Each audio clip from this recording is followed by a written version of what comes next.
將電影、電視製作同埋數碼媒體嗰個製作裏邊嗰個概念同個知識咧，提早咁介紹咗俾中學生知道。演員其實比較被動嘅，因為好多時你都係等導演或者等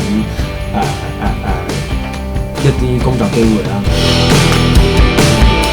我會覺得創作同認識男女朋友係似嘅。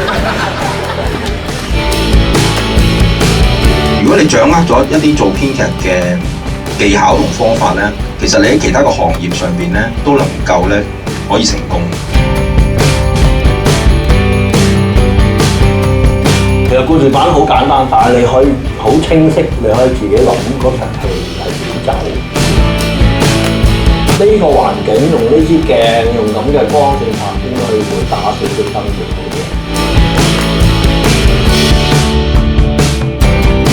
如果音響針對係音響，我做收音嚇，錄音嚇。咁但係喺呢啲嘅環境裏邊咧，係做咗好多你平日會做唔到嘅嘢。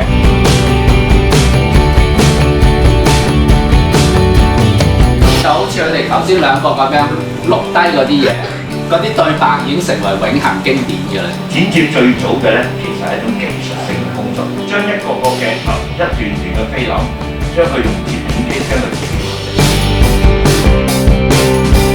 communication 我都做過喎，有人同人之間 communication 啦，有人同物件嘅 communication。